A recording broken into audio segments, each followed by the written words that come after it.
And even with getting 2 first-round picks, they could have got 2 first-round picks and Rashawn Gary, to replace Michael. I feel like it was an ego thing, bro. It had to be an ego thing. I'd have to do the math to see how much the state income tax takes out. Oh my gosh, bro. I just asked ChatGPT. So it's either way it goes, the contract translates to him take home after all taxes deducted is 24 mil with both contracts. All right, y'all, we got the Micah Parsons trade changes everything by microphones. Let's see what this is about. It's looking like they might have got fleeced, man. It's looking like they might have got fleeced. Dallas, I think anywhere they could have got more than 2 first-round picks. Almost anywhere. I think they could have, and even with getting 2 first-round picks, they could have got 2 first-round picks and Rashawn Gary, to replace Micah or Lucas Finesse. If they want to go the cheaper route to see, you got to start high and then work your way down. I think they just we're at least going to need at least 2 first-round picks, and then they just stood there. And then they're like, okay, well, can we get a player or two after, $8 million deal, the highest paid non-quarterback in the NFL. And Micah Parsons goes to Green Bay. Kenny Clark going the other way to Dallas. It's my final night of my incredible 6-week trip that I took to Europe, visiting this incredible country. And I was out enjoying it with some friends until I abruptly got news that I genuinely thought that I would never receive. I mean, I said repeatedly that Jerry Jones has never traded away top-tier talent, and he hasn't. Yeah, we ain't seen this. The amount of marketing power that Micah Parsons had, I just couldn't imagine Jerry Jones. Is this a new regime?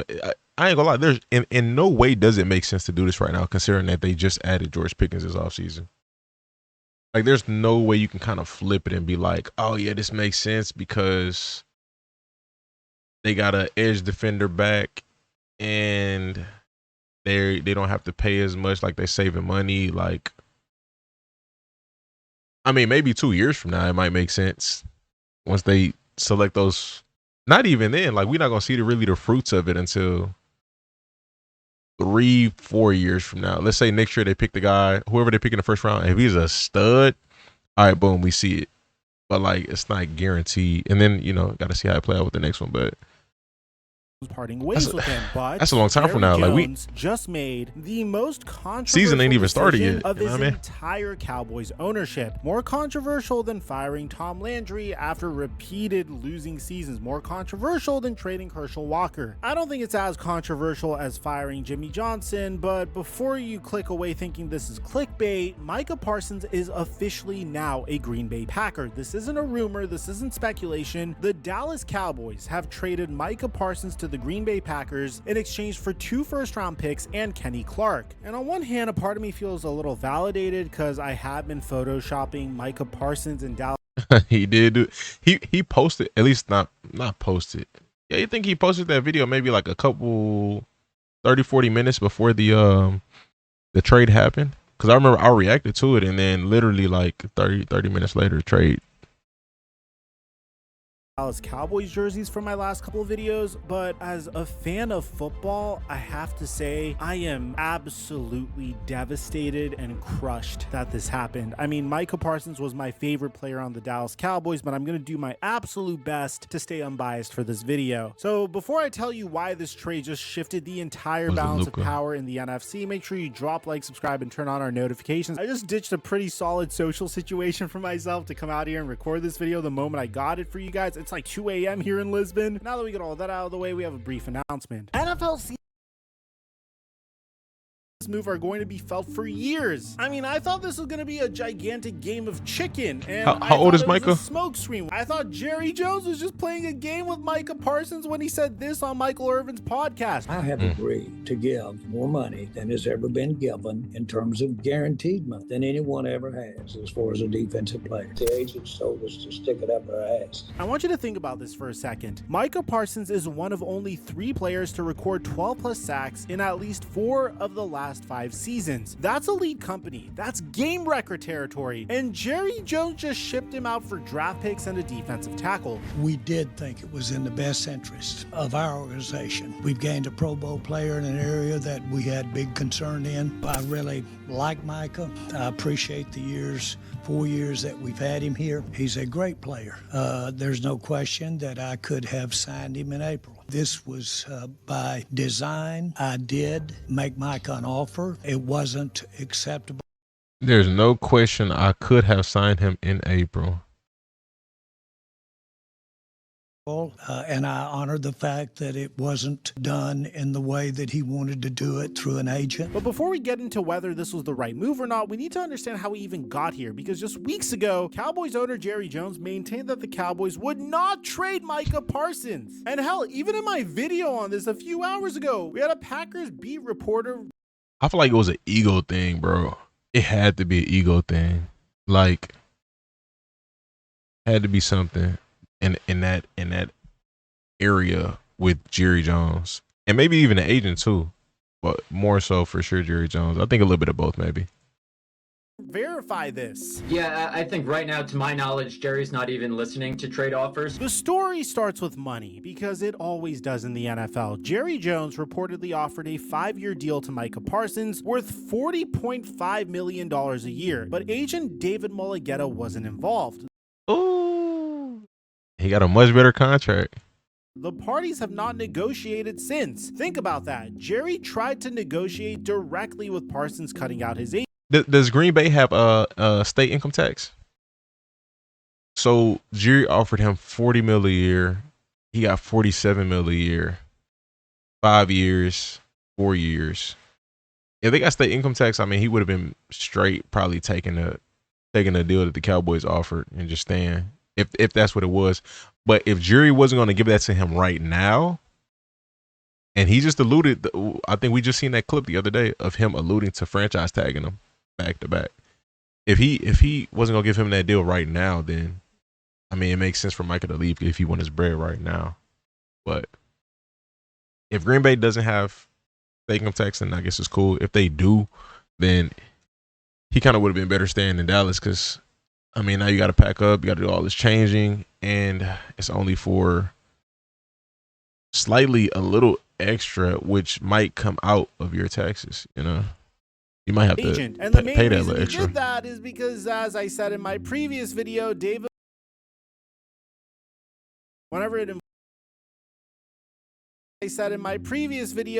Mulligetta has some predatory tactics whenever it involves trying to get his client the best deal. On one hand, you could hate David Mulligetta for that, but at the same time, that's just an agent doing whatever he can to get his client the most money possible. Now, Parsons made his feelings crystal clear in his It's almost like a really good lawyer. Like a really good lawyer, they gonna lie. They gonna do whatever it takes to make sure that you win. They gonna. It ain't got nothing to do with being morally right or morally correct. It's about what I legally can do or what I can do without getting in any trouble. I'm gonna do whatever I can. You know what I'm saying? Whatever. You know, I feel like a good agent might be like that too. I'm gonna do what I'm gonna manipulate. We're gonna play mind games. We're gonna do whatever. You know what I mean? farewell letter to Cowboys Nation. He wrote that he never made any demands and never asked for anything. I only ask that the person I trust to negotiate my contract be a part of the process.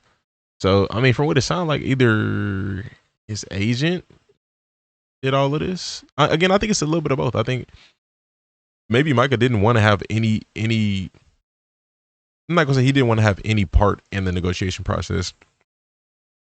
From what it sounds like, he wanted his agent to be a part of it, but I don't know, something in there backfired, because I'm assuming he didn't want to leave Dallas, if I'm being honest. Person I trust to negotiate my contract and be part of the process. From Parsons' perspective, this wasn't about greed, this was about respect, and when that respect wasn't there, things got ugly fast. Now, here's where it gets interesting. There are rumors that a number of teams were considering trade deals for Parsons, but everyone thought that Jerry was bluffing. After all, this is the same owner who's notorious for waiting until the last possible second to pay his stars. Do you remember what happened with Dak Prescott in Seattle CeeDee Lamb. This is Jerry's playbook. I see about that. The pro, you can drop a link. Just so you could talk about his team a little more. I mean, for Pete's sake, the man literally admitted it. If we're not being looked at, then I'll do my part to get us looked at. But this time was different. Adam Schefter said it himself. I see these two sides headed towards a divorce in time. The only question is, when is that divorce going to happen and how is it going to happen?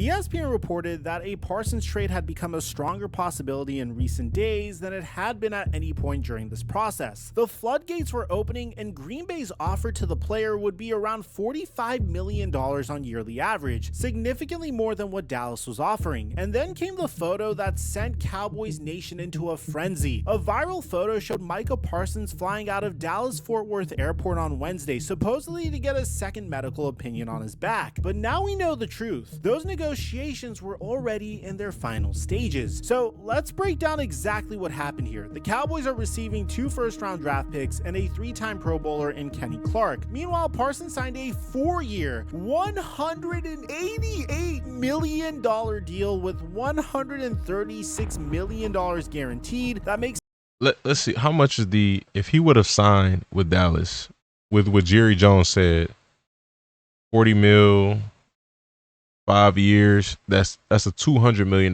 contract. Let me look it up. Does Green Bay have state tax? I believe that's what it's called. Yes, they do. I don't know, man. Makes him the highest paid non-quarterback in NFL history. That's why I say it might have been a pride thing, because he quoted, microphone quoted from Micah's side. It was about respect. It seemed like it's an ego thing there, you know what I mean? With the agent and with Jerry. It could be on both ends. You know, I don't think it's just Jerry. I think it might be on both ends.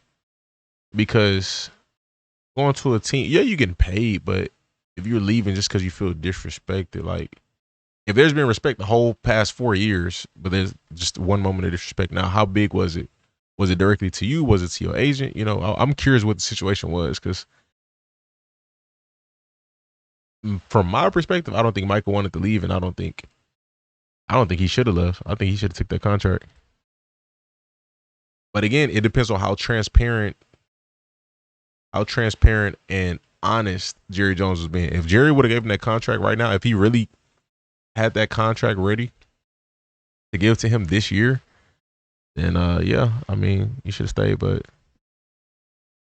we don't know. $47 million per year. Let that sink in. $47 million per year. That's more than Patrick Mahomes is getting, for crying out loud. That's reshape your entire salary cap money. But here's the thing, and this is a crazy thing to say. I'd have to do the math to see how much the state income tax takes out to really see. I don't want you to think that I'm automatically going to bash Micah Parsons just because my favorite team traded him, because that's just not my style. I am genuinely devastated that my favorite team traded my favorite player to a team that absolutely spanked us on national TV during the playoffs 2 years ago. And I don't want you to think that this is where this is going. To understand if this trade makes sense, we need to look at history. And there's one trade that everyone's comparing this to: Khalil Mack to the Chicago Bears in 2018. The Chicago Bears gave up first-round picks in 2019 and 2020, a third-round pick in 2020, and a sixth-round pick in 2019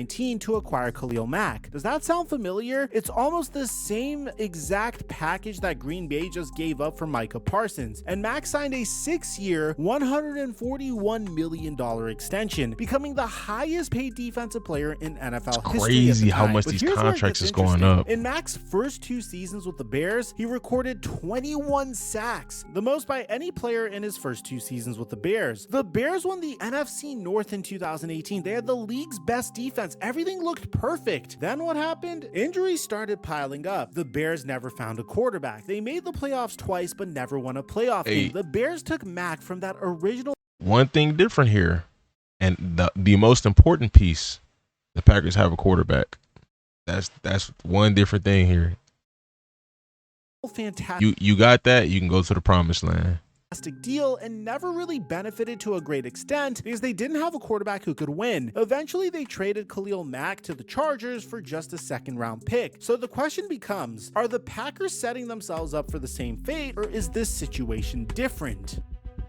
Here's the key difference. Jordan Love. The Packers have their franchise quarterback. This isn't Mitchell Trubisky. They're not searching in the dark like the Bears were. The Packers are coming off of consecutive playoff seasons. They have a young ascending roster. They have cap space to work with. But most importantly, look at the Packers' history with game-changing defensive additions. The Packers believe Parsons can do for the 2025 Packers what Charles Woodson and Reggie White did for the franchise's past 2 Super Bowl winning teams. Think about that parallel for a second. When the Packers signed Reggie White in 1993, it changed everything. Brett Favre suddenly had the defensive support he needed. They won the Super Bowl in 1996. When they added Charles Woodson in 2006, it gave Aaron Rodgers the defensive backbone for their 2010 championship run. Brett Favre had Reggie White. Aaron Rodgers had Charles Woodson. If Jerry Jones pushes...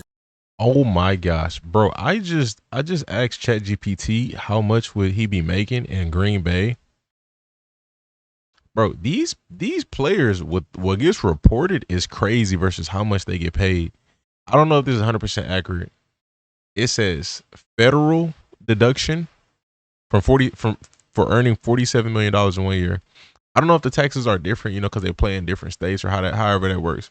Federal deductions, $17.39 million. State tax, $3.59 million. FICA, $1.1 million. Total take home pay is $22 million. So he just signed for $47 million and he's only getting paid $22 million. Taxes is crazy. No. $22 million is being deducted. So he's only taking home $24 million. That's crazy. The door open wide enough, Brian Gutekunst needs to go get Micah Parsons for Jordan Love, and that's the blueprint and that's the vision. Now let's flip around and look at what Dallas just did to themselves, because folks, this is going to be catastrophic. Look, I've said repeatedly on this YouTube channel, I know I'm a Dallas Cowboy fan and automatically people unsubscribe and click away from my videos, but I want you to know that I didn't really have a choice. I was born in Dallas, Texas. My dad had the privilege of enjoying the triplets in America's team. Meanwhile, I was stuck growing up with Dave Campo, Quincy Carter, Chad Hutchinson, Drew Bledsoe, Vinny Testaverde, and, well, you guys get it. The Dallas Cowboys were already going to have one of the worst NFL run defenses. Crazy. I did the math for him. Not the math. Obviously, ChatGPT did the math. But if he would have stayed in Dallas, he would be taking home. So if he would have stayed, him going to Green Bay, take home, this is according to ChatGPT, $24.9 million. With him earning $47 million a year. Him earning $40 million a year in Dallas, his take home is $24.25 million. So it's either way it goes, the contract translates to him take home after all taxes deducted is $24 million with both contracts. That's exactly why I feel like this has to it has to be something dealing with egos, like, because that don't make sense. He's taking home pretty much the exact same pay. It's $24 million, 24.9, 24.2. And it's like, it looked good on paper, but it's like, to say, you know, highest paid player of all time, but it's tough. I think the taxes in Green Bay would have been $22 million out of his check, and the taxes in Dallas would have been $15 million out of his check. So it's less taxes in Dallas, so he would have been better off like just getting more money out of Jerry Jones. But I don't know.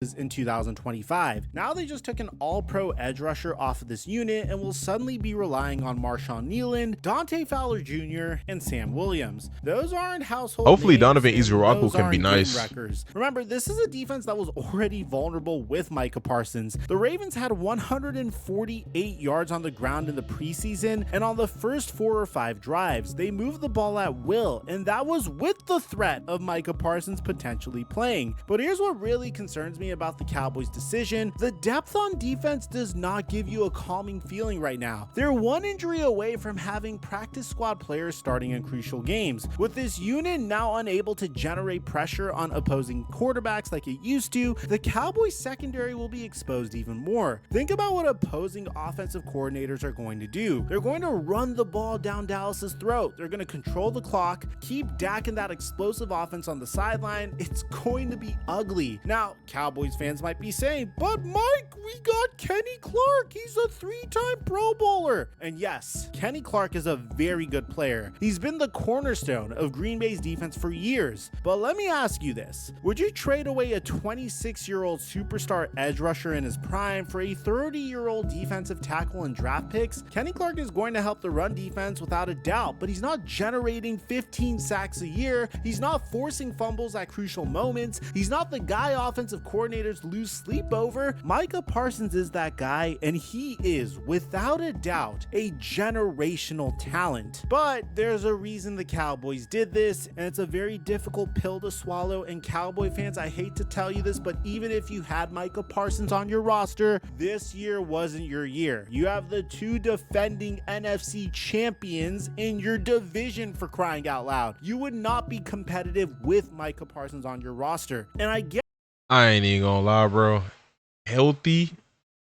A healthy Dallas again, but they got to be healthy.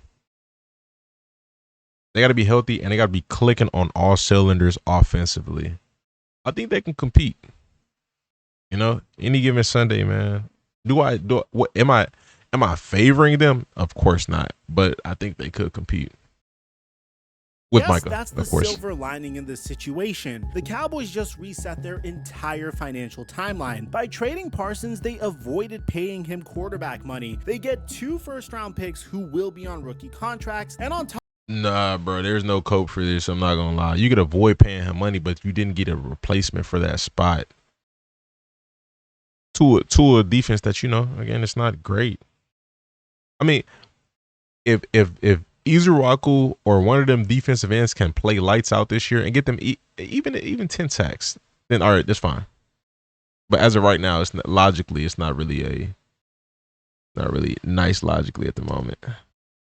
Top of that, they have a history of drafting very, very well. They're just terrible at extending their talent. But the Cowboys get salary cap flexibility by doing this. But at what cost? Dallas is silencing the persistent noise that followed Parsons and the entire organization throughout 2025. Translation, Why not trade Jerry that? Jones You just need a got quarterback. You tired can't of trade the that. drama and decided to cash out. This feels less like a football decision and more like Jerry Jones saying, I'm not going to be held hostage by a player and his agent. It's pride over practicality. It's ego over winning. Let's zoom out for a second and look at the history of superstar defensive players getting traded in their prime. The Mack trade had been the first NFL trade in 9 years involving multiple first-round picks going to one team for a veteran player. Before that, the Bears sent 2 first-round picks to the Broncos for quarterback Jay Cutler in 2009. These trades are rare for a reason. Teams don't usually give up transcendent talents. When they do, it's usually because something has gone very wrong behind the scenes. And several NFL coaches and general managers believe the Khalil Mack deal opened the floodgates for the mega trades that have happened since. We've seen it with Jalen Ramsey, Jamal Adams, Deshaun Watson, and 2 of those are David Mulligeta clients.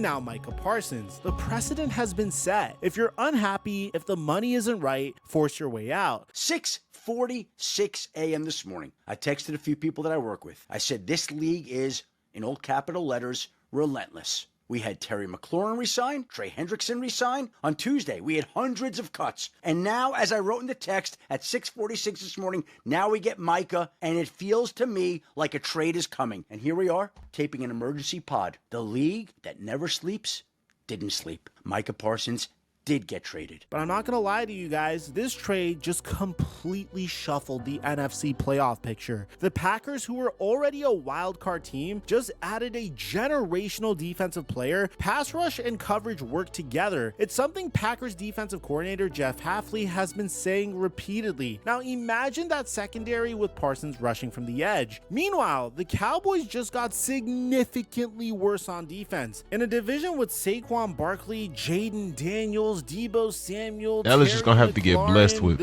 they need heavily in their offensive realistically line. either one of these defensive ends on the roster right now to break out. The Cowboys' week 1 matchup in Philadelphia, or they need to hit from on a tough road game to those a potential massacre. first round picks the Barkley next 2 years. This depleted Dallas defense. I honestly think Barkley's going to rush for 150 plus yards in week 1 against Dallas. But here's what really gets me about this whole situation. This trade happened because Jerry That's Jones an interesting thought he matchup could week 1. outsmart the system. He played a game of chicken that he ended up losing. He thought he could negotiate directly with Parsons and cut out David Mulligetta, one of the most powerful agents in the NFL. The same agent who represents Deshaun Watson, Nick. So if I get this correct, Jerry wanted to only negotiate with Micah and not David Mulligetta. That's what it sounds like. That sounds like part of it.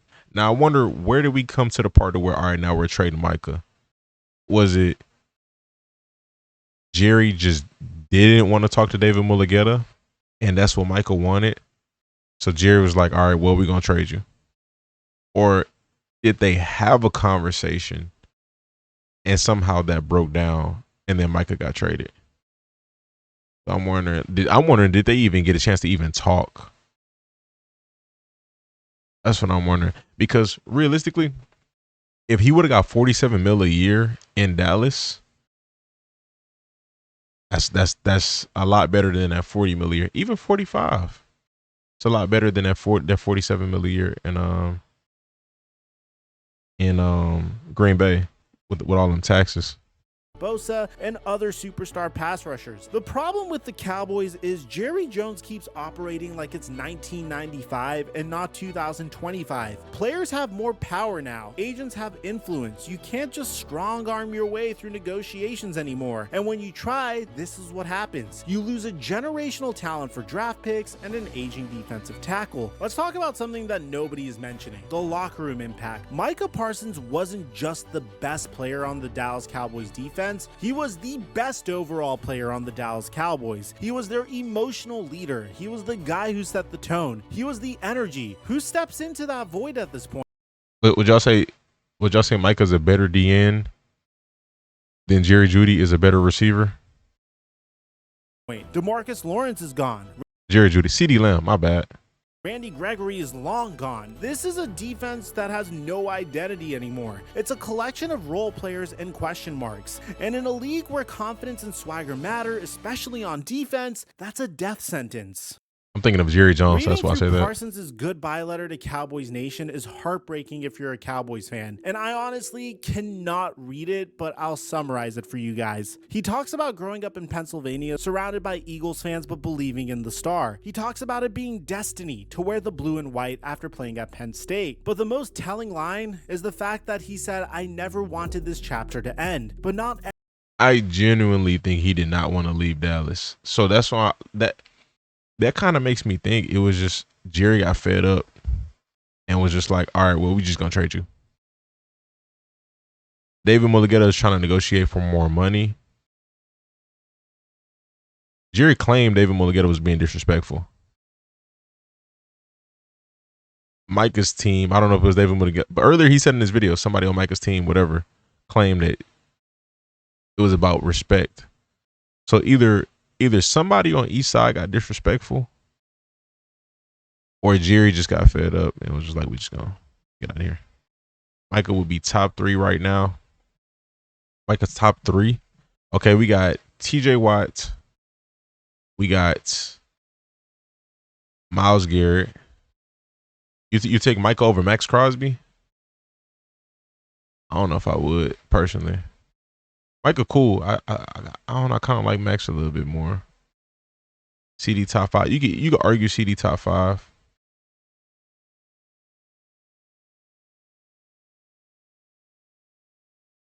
Yeah, you can argue CD top 5.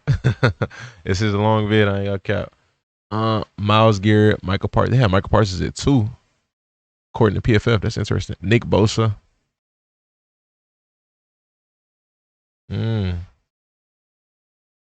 Interesting. CBS got Micah at 2 over TJ Watt. They take Micah over TJ Watt. I mean, Micah nice. That's interesting. It's opinions though. Opinions. I don't know. I mean, you could argue Micah being top 3. I mean, like, you could argue Nick Bosa over Micah. You could argue TJ Watt over Micah, Myles Garrett over Micah, Max Crosby over Micah. You know, personally. And with CD, I wouldn't put CD in the top 3, but you could argue him in the top 5. So it's very, very debatable, in my opinion. Everything was in my control. This wasn't a player who wanted out from day one. This was a player who was pushed out by an organization that prioritized control over collaboration. But Cowboy fans, top there 2 is might Watt be a and Garrett. silver lining. I agree I'm with gonna do that. my best to convince you guys of such. Let's talk about the 2 first-round picks that Dallas is getting. Cowboy fans, I need you to hear this. Draft picks are lottery tickets. They're hope, not guarantees. For every CeeDee Lamb and Micah Parsons, there's easily a Mozzie Smith or a Taco Charlton. You know what the odds are of drafting a player as good as Micah Parsons? Astronomical. The Packers are next at plus 400 odds to land Parsons, implying just a 20% chance, and that was before the trade happened. Finding a player of Parsons' caliber is incredibly rare. When looking back at the Khalil Mack trade, the Bears hit a home run and walked away with the win. The Raiders ended up using those picks on Josh Jacobs, who was good, and Damon Arnett, who we made way too many videos on for the wrong reasons. So the Raiders ended up with only one great pick from the Khalil Mack trade, and as good as Josh Jacobs was, he was not Khalil Mack in his prime. Is Dallas going to nail both of these picks? History says probably not, but honestly, I do have faith in the Cowboys scouting department. But even if they hit on one, are they going to get a player as impactful as Parsons? Almost certainly not. Here's the biggest issue with the trade from Dallas's perspective: timing. Dak Prescott isn't getting any younger. The offensive line is aging. This was supposed to be a win now team. Instead, they're pretty much implying that they're heading towards a rebuild, which, given the fact that they have 2 of the defending champions in their division, I'm not necessarily mad about. Meanwhile, you know what they can, I have to give props to Green Bay. Can do? They just went all in. They're saying Jordan Love is our guy. Our window is open. They can flip them 2 first. They can flip them 2 first and get somebody to win right now. Kind of a backfire, but I mean, well, technically you got 4 firsts now to work with over the next 2 years. You got 4 first rounders to work with. But I mean, who you gonna really get?